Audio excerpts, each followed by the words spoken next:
Hey, evening everybody. So it's Tuesday night, it's 9 o'clock, and I'm here to talk about part three in our little series that we've been doing here, talking about trying to simplify working out and trying to, make it easier in terms of putting together what you need to know to get into the gym and actually get something out of your time there. So if you missed the first two parts, the first one I did a couple weeks ago, it was on the three phases of a workout, and then last week we talked about oh yeah, different movement patterns and how to select different types of exercises. So tonight, what I was going to do is talk a little bit about, well, mostly about rep schemes and how many repetitions do you do and how you create an adaptation for either power, strength, hypertrophy, which is muscle growth, or muscular endurance. They're all kind of different, but they all kind of play off of each other. So I want to give you a quick little explanation of the four of them. So. I'm sure a lot of people out there have heard that you train low reps for strength and you train medium reps for growth and you train high reps for getting shredded or getting ripped. Well, there's some truth to that, but we'll try and make it a little bit more, a little bit better understanding. So the first one we want to look at is power. And so what's power? Power is your ability to impart a whole lot of force quickly. It's what you see in the Olympics. That's a powerful movement when the weightlifters take a bar from the ground and they rip it up overhead. Power is very important in sports. It's what allows you to run fast. It's what allows you to throw a ball far. And as we age, it's what allows you to get up out of a chair. So power is pretty important. Now, it's important to understand that training power, actually, it's more an adaptation of your nervous system. And what it is it's your nervous system learning how to control specific muscles at the exact right time. And that's really what power is. It's your ability to exert force at exactly the right time. If I refer back to the weightlifting competitions in the Olympics, and you always see, these smaller females, about 110, 120 pounds, and they're able to lift 2.5 times a multiple of their body weight straight overhead in one clean movement in a snatch. And why are they able to do that? Because every muscle in their body fires at exactly the right time. And so when you're training power, a couple of things you want to be cognizant of is, first of all, power sucks a lot of energy, okay? It's like a big engine and it really gasses you out quick. So if you're training for a power adaptation, this is why you keep the repetitions low, around 1 to 3, because what happens is as you fatigue, your timing can come off. And then what ends up happening, if you perform a movement with poor timing, that's the movement pattern you learn, and as a result, it negates or limits the amount of power you can properly build. You see this sometimes with people who are trying to develop power for a golf swing or power for a baseball throw. And well-intentioned, they pick up a really heavy club, or they see them with a cable machine in the gym doing a golf swing, or picking up like a 5 or 10 pound weight and practicing a baseball swing or a baseball throw. One of the challenges with that is the weight is so heavy it causes you to actually slow down. And what it does is it messes up the timing. So when you're training for powerful movements, it's important to keep the weight light and move fast. So you want to keep the weight light enough so that you're still able to move at top speed. And that's, again, why when you hear people training about power, they talk about repetitions in the 1 to 3, maybe 4 repetition range, because it's more about the movement, okay, rather than your muscle actually exerting any kind of growth force. So the second one I want to talk about is strength. So strength is where the repetitions typically get a little bit higher, kind of in that 2 or 3 to 5 or 6 range. And again, the reason being, you got to remember that a strength adaptation is an adaptation of the nervous system. What it is your muscles or your nervous system learning how to use your muscles more efficiently. Anybody who started weight training and just as a beginner in weight training, you develop strength very quickly. Now your muscle doesn't change and doesn't adapt that quickly. What happens is your muscle's actually your nervous system is learning how to control the muscle better.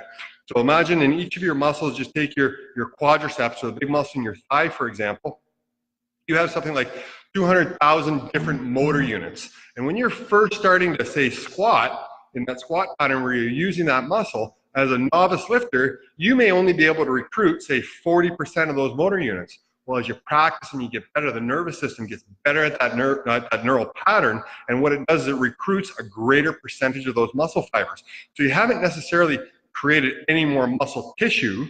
What you've done is you've learned how to use the muscle tissue you have better. And that's a real benefit of strength training, of actually developing your body's ability to control the muscle better.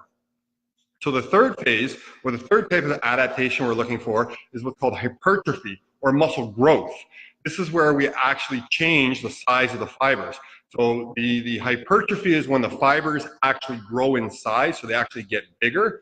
And the other term you may hear, and I'm not sure where the current thought process is these days, is something called hyperplasia, a little bit different than hypertrophy. Hyperplasia suggests that you actually make more muscle fibers. And I remember when I was a little more current that was kind of debatable whether that happened or not, and I'm not 100% sure where that is, but it's actual changing the muscle fiber. And so that's repetitions in kind of that 6 to 12 to 15 repetition range. Now, what we're doing is we're actually causing a growth stimulus. So you're actually causing the fiber to get bigger, which is exactly what some people want to do. You know, if you're going for aesthetics, you may want to get your delts or your shoulders a little bigger because it makes your waist look smaller. If you want to get your glutes a little bit bigger, get that nice round J-Lo curve, you know, and that's where hypertrophy comes in. And hypertrophy, there's two key factors with hypertrophy. One of the biggest predictors is what's called time under tension. So how long can you maximize the time under tension? And you want to find that sweet spot, because as tension goes up, so the amount of weight you're pushing, the amount of tension you're pushing, the muscle goes up, obviously that makes sense, time is going to go down, and vice versa. And so you want to get that sweet spot, and that's why it's kind of that 6 to 12 repetition range. Now, as just a side note here, when I talk about repetition ranges, the idea is say 6 to 12. So you want to pick a weight that you can get at least 6 repetitions, but once you get to that 12th repetition, that's about it. You probably couldn't get 13. It's not that something magic happens in that range. If you can do 20 repetitions with that same weight, stopping at 12, well, that really doesn't cause a growth stimulus, you know, because you got to overload the muscle. So that's important to keep in mind. The last kind of adaptation we're going to look at is what's called endurance. Now, the endurance we're going to talk about today is specific to the muscle tissue. You know, I like to think there's two types of endurance. There's what's called systemic endurance, or the endurance of your body, and I like to think of that about your cardiovascular system, that's your heart and lungs. And then there's also local endurance, or specific endurance, and that's these individuals' muscle ability to tolerate fatigue. Now, that's when we get into higher rep ranges, you know, over 12, maybe like 15, 20, 25 repetitions. Now, the adaptations going on there is your muscles actually changing a little bit biochemically. It's getting much better at dealing with waste products, lactic acid, and it's getting more efficient at unloading oxygen and getting rid of the waste products into the blood. Now, it definitely works in conjunction with your cardiovascular system, and it's going to cause an adaptation there too. But really the one we're talking about when we talk about weight training in terms of high repetitions, we're looking at a local or a very specific adaptation in the muscle.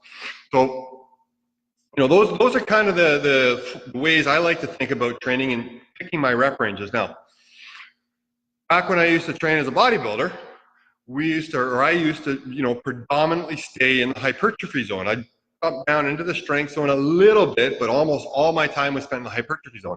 Now, in hindsight, that was probably a mistake, because remember, hypertrophy muscle growth is going to be responsive based on time under tension. So had I spent more time in the strength zone, my nervous system would have become more efficient at recruiting the fibers, and I would have had more muscle fibers available to get a hypertrophy stimulus on. Had I spent more time training in the endurance zone, my muscles would have been able to tolerate a greater time under the same amount of tension. And so balancing in those two zones probably would have been a little bit more beneficial. You know, from a power perspective, you got to remember that power really is a body adaptation. It's a coordination. So it would have certainly made me more coordinated and maybe more efficient at all my lifts. And then I would have been able to push more weight and again, get more of a hypertrophy. So what I usually like to think about now is look at what's your primary adaptation. Say you want to get strong. Okay, so the bulk of your training or the bulk of your repetition should certainly be in the strength zone. But you definitely want to have some hypertrophy, because if you're training for strength and you make the muscle bigger, now you have a bigger potential to create strength. If you train a little bit of endurance, the muscle recovers quicker from your repetitive strength sets, and you should be able to get a little bit more of a strength stimulus. So it all kind of benefits and they all kind of play off each other. So I mean, I recommend using both, and especially, I mean, if you're staying in all the endurance zone and you're only looking for adaptation, coming down into the hypertrophy zone gives you a little bit more muscle fibers, and getting down into the strength zone becomes a little bit more efficient at using those. So again, you know, train through all three zones. You know, so that's kind of it. That's the way I look at setting up rep ranges based on the adaptation that I'm kind of looking for. So thanks so much for tuning in. I'll be posting this up with the other ones. If you missed the other two, there's a link in the bio on Instagram, or there's the I guess it's over there. There's the description in the in the Facebook video that has a link to the playlist that has the first two, and then this one will be up as well. So keep an eye on our Facebook and Instagram, and I'll be posting up what we'll be talking about next week. And again, if you have questions, if you want to rap or chat about anything, shoot me an email. Let me know. I'd love to chat with you and find out what's going on in your world. All right, folks, have a wonderful Tuesday evening, and I look forward to seeing you all again real soon. Take care.